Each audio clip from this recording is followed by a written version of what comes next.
definition of eating healthy and clean is simply this: eating real, whole, unprocessed foods as close to their natural state as possible most of the time.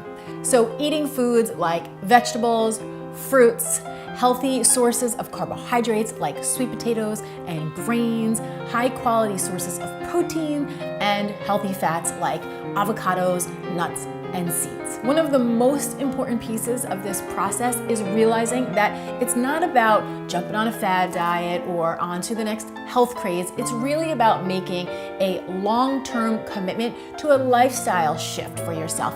This way, you are not feeling like you are victim to mood swings and cravings that come with eating a lot of highly processed, nutrient-void foods.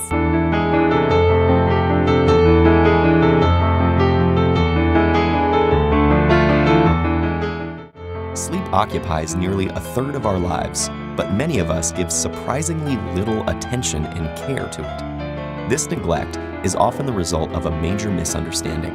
Sleep isn't lost time, or just a way to rest when all our important work is done. Instead, it's a critical function, during which your body balances and regulates its vital systems, affecting respiration and regulating everything from circulation to growth and immune response. Sleep is essential. You can't function or survive without it. While your body is resting, your brain is a flurry of activity. It organizes the day's events and files them into storage so you can easily retrieve them later. It also catches up on housekeeping, clearing away wastes that build up during the day. The more deeply you sleep, the more effective your brain is at cleaning itself. Adults typically need 7 to 9 hours of sleep for maximum brain performance, but many of us don't get it. Too little sleep negatively affects your ability to remember and concentrate. It can also make you moodier and more irritable, and increase the risk of anxiety and depression. In addition, going too long without sleep has similar effects to being drunk, impairing judgment and performance, and increasing the risk of accidents and injuries. Over time, a lack of adequate sleep may also increase the risk of dementia. To ensure you're getting enough sleep, practice good sleep hygiene. Put away electronic devices an hour before bedtime and do something relaxing. Go to bed at the same time each night and wake up at the same time each morning. Avoid stimulants like caffeine in the late afternoon or evening and alcohol and heavy meals before bedtime. Keep your bedroom quiet, cool, and dark. And try to get in at least 30 minutes of moderately intense exercise on most days, which can improve both sleep and your overall health. The better you sleep at night, the better your brain will function, and the better you'll feel.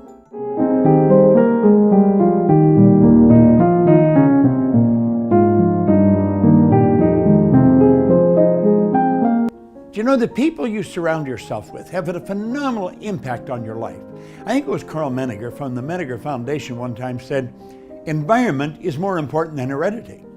The people we're surrounded by have a greater bearing on our life and our success in life than what's built into the genes at birth. There's genetic conditioning, there's environmental conditioning.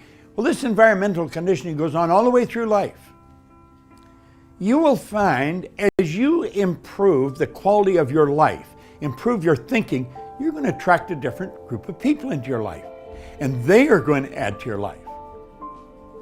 See, the people we're surrounded by, their thinking is going right into our mind. We want to mix with people who are really making it happen.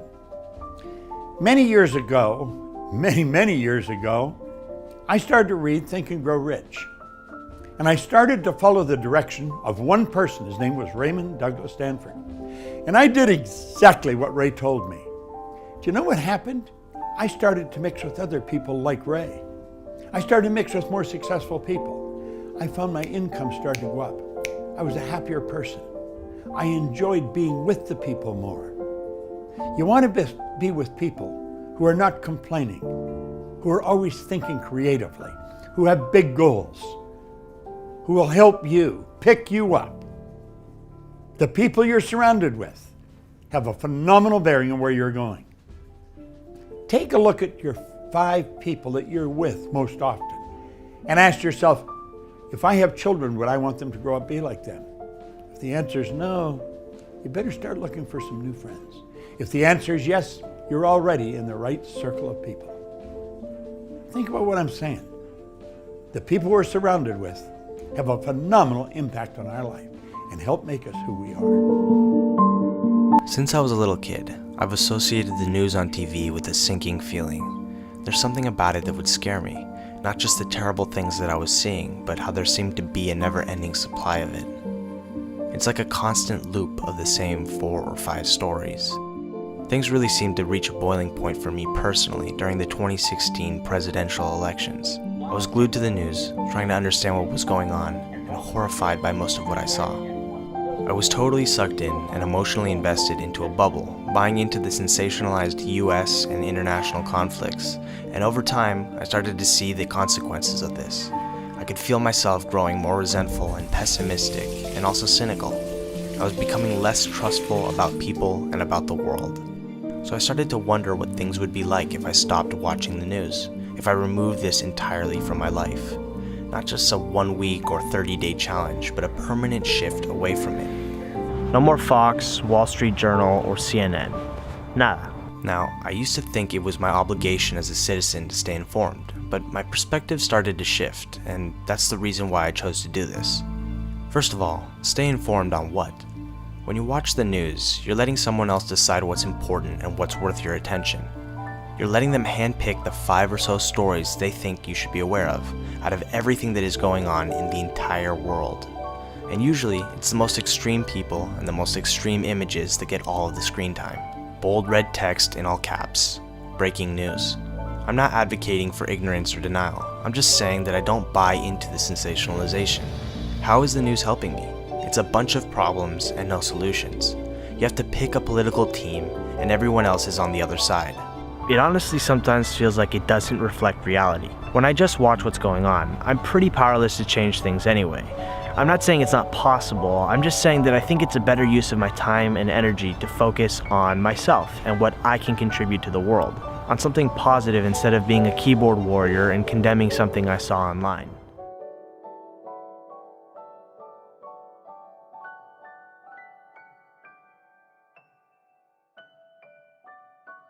Regular physical activity can lower your risk of heart and circulatory disease by 35%.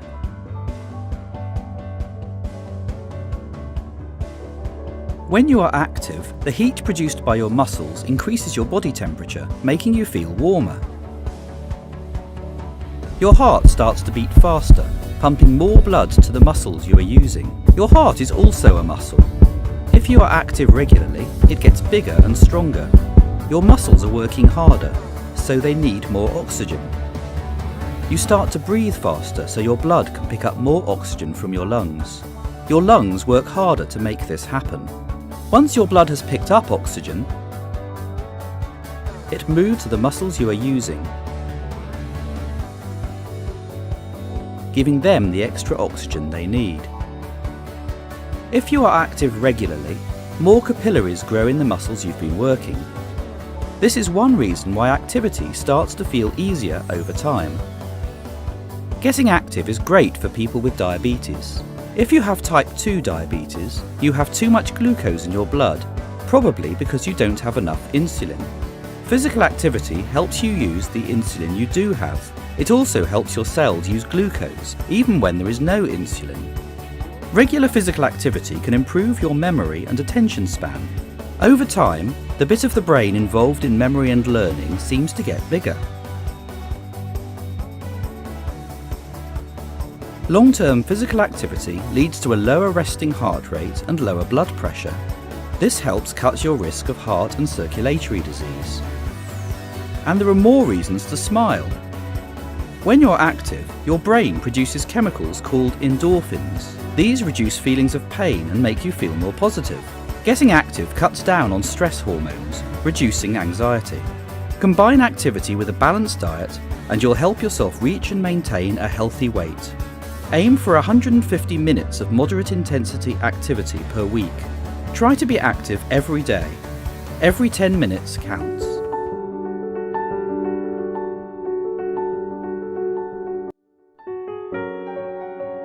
Someone living with dementia still needs to fill the day.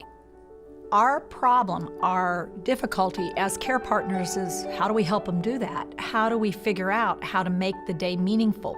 Not just for them, but also for us, because we still are living our lives too. So it sort of helps to think about, well, what goes into a meaningful life? Feeling productive, valued, doing work. Now, it may be that you get paid for it, or maybe it's just people say thank you, but it gives you a sense that I make a difference, that who I am and how I am and what I can do still has value for people. Leisure or fun, play, things that you do because they're fun to do. You do them because they give you joy, because they make you feel good. You're not going to get anything out of them financially or maybe even feedback-wise. You like it because you like it. There's something about it that bumps your energy level, that gives you that, yeah. You find that doing it is pleasurable in and of itself. Self-care, taking care of ourselves, taking care of our body, taking care of our brain, taking care of the place we live, taking care of business. So it means things like, for instance, getting around in the world, transportation. It includes things as simple as walking, getting in and out of chairs, and as complicated as figuring out a bus system or how to get on an airplane and then transfer. So self-care is big and it's little. It includes things like taking care of your own body, bathing, showering, or eating, toileting, grooming. But it also includes things like taking care of your body, exercise, and taking care of your brain, thinking, doing things that are fun and interesting to your brain, so you stimulate your brain. Rest and restoration, or if we think about it, recharging your batteries. What we think about is sleep. And sleep is certainly one way you can do that, but we need to realize that there are other ways you recharge your batteries, and they're dependent highly on who you are and how you get your energy back on board. How do you get yourself charged up to do something? Some people like to go off by themselves, and some people like to be around people, and the more they're around people, the more energy they get.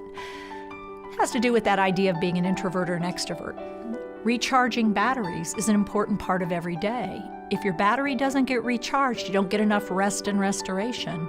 It includes spiritual restoration, bringing your spirit back up.